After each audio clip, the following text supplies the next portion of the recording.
নমস্কার, আপনারা দেখছেন জেলা বার্তা। আপনাদের সঙ্গে আমি শান্তিপ্রিয়া।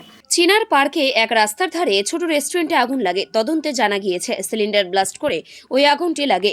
ঘটনাস্থলে দমকলের বিভাগের 3টি ইঞ্জিন। আপাতত আগুন নিয়ন্ত্রণে আনা হয়েছে। কতটা ক্ষয়ক্ষতি সেটা খতিয়ে দেখা হচ্ছে।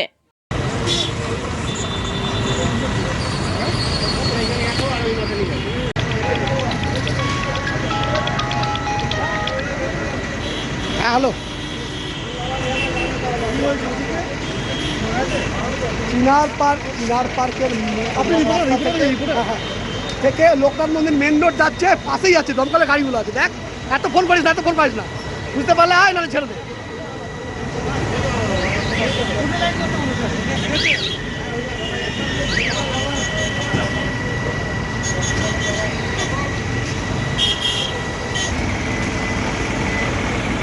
এটা সকালই হয়েছে।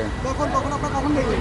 এই মোটামুটি 10টা, 10:30 ওই সময়। কি দেখলেন আপনারা এসে? ওই দেখলাম আগুনটা লেগেছে রাস্তা। এখানে কি ছিল? এখানে একটা রেস্টুরেন্ট ছিল নতুন। হয়েছে? হ্যাঁ, গোলাপি রঙের।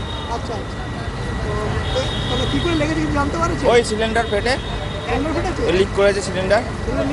হ্যাঁ, ওই তো দেখা যাচ্ছে। আজ ভারতীয় জনতা পার্টির সিউড়ি 3 নম্বর মণ্ডলের পক্ষ থেকে সভাপতি সঞ্জয় সেনের নেতৃত্বে বীরভূমের তাঁতিপাড়া পাঞ্জাব ন্যাশনাল ব্যাংকের শাখা প্রবন্ধককে 5 দফা দাবিতে ডেপুটেশন দেওয়া হলো ভারতীয় জনতা পার্টির কর্মী সমর্থকদের উপস্থিতিতে।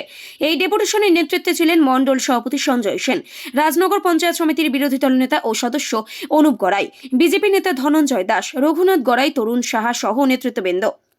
বিজেপি নেতা ও রাজনগর পঞ্চায়েত সমিতির বিরোধী দল নেতা বা অনেকেই হয়তো অত খেয়াল রাখে না, তো হয়তো চলে আসে ঘুরে।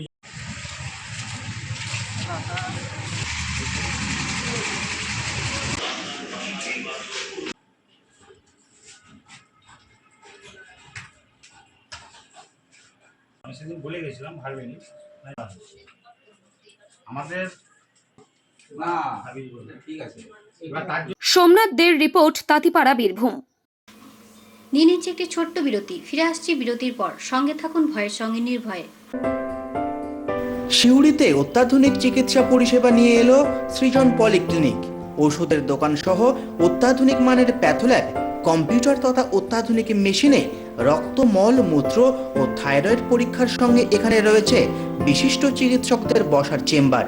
রোগীদের স্বাচ্ছন্দ্যের কথা ভেবে সম্পূর্ণরূপে এসি নিয়ন্ত্রিত সৃজন পলিক্লিনিকে রয়েছে বসার সুবন্দোবস্ত, বিশুদ্ধ পানীয় জল ও টয়লেটের ব্যবস্থা। এখানে বসছেন সিউড়ি সদর হাসপাতালের বিশেষজ্ঞ চিকিৎসক সহ অন্যান্য শহর ও হাসপাতালের বিশিষ্ট চিকিৎসকরা। সৃজন পলিক্লিনিক ও প্যাথোল্যাব, সিউড়ি, বীরভূম। সিউড়ি সদর হাসপাতালের পাশে ফাঁড়ি ঘরের উল্টো দিকে। Mobile number 8373071019, 9474437713, 9434326822। ফিরে এলাম বিরতির পর।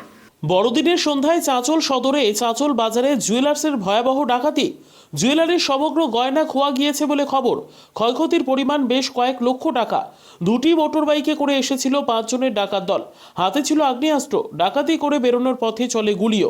প্রশ্নের মুখে চাঁচলের নিরাপত্তা ব্যবস্থা। ব্যাপক উত্তেজনা এলাকায়। কার্নিভালের দিনে এই ধরনের ঘটনায় প্রশ্নের মুখে মানুষের নিরাপত্তা। এলাকায় গিয়ে বিক্ষোভের মুখে পড়ে পুলিশ। পুলিশের গাড়ি ঘিরে বিক্ষোভ দেখায় উত্তেজিত জনতা। ঘটনাস্থলে পৌঁছেছেন মালদহের অতিরিক্ত পুলিশ সুপার। বিহার এবং উত্তর দিনাজপুরে যাওয়ার রাস্তাতেই শুরু হয়েছে পুলিশের নাকা চেকিং। দুষ্কৃতীদের মাথায় হেলমেটে ঢাকা ছিল, একই সঙ্গে মুখে ছিল মাস্ক। 2 জন দোকান কর্মচারীকে জিজ্ঞাসাবাদ করছে পুলিশ।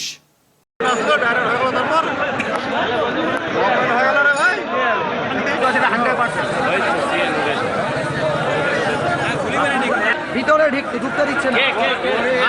দিলওয়ারের নেতৃত্ব হচ্ছে, সবাই মিলে যাবো। দিলওয়ারের নেতৃত্ব হচ্ছে।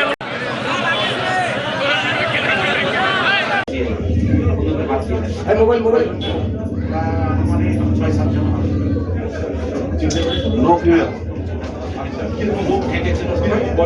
না মোটামুটি 25-30 কথা বলছিল 305 আর মানে যে পর্যায়ে দিয়েছিল না ওরা সব জিনিস ভালো, নিজেরা ভালো, কেউ যদি ভোটটা না দেবে ওকে বন্ধু দেখাচ্ছে। যা দেখলাম ওরা মানে ভাবেনি, প্রত্যেকে আমরা আতঙ্কে ছিল, পুরোপুরি প্রত্যেকের হাতেই ছিল। এখন এই মুহূর্তে বলা যাবে না, তবে যা ছিল প্রায় ধরুন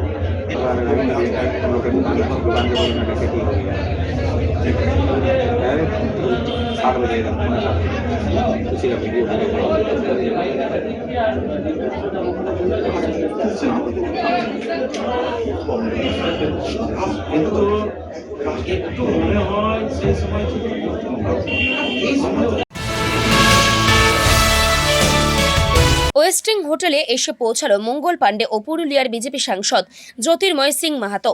তিনি বলেন, আজকের বৈঠক গুরুত্বপূর্ণ, এটা স্বাভাবিক। আমরা 12 মাস মাঠে থাকি। অমিত শাহর কাছে বাংলা খুবই প্রিয়, বাংলাকে খুবই গুরুত্ব দেন তিনি। আর কিছুক্ষণের মধ্যেই বড়বাজার গুরুদ্বারায় উপস্থিত হবেন স্বরাষ্ট্রমন্ত্রী শ্রী অমিত শাহ।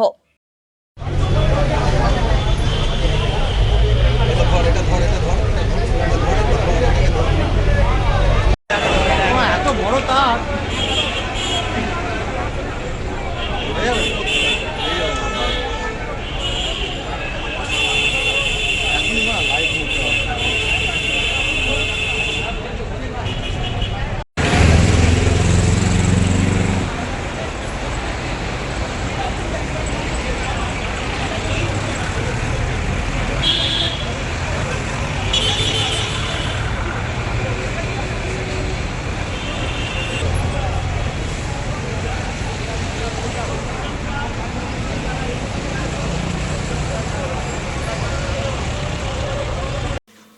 আজকে জেলা বার্তা এই পর্যন্তই। নমস্কার।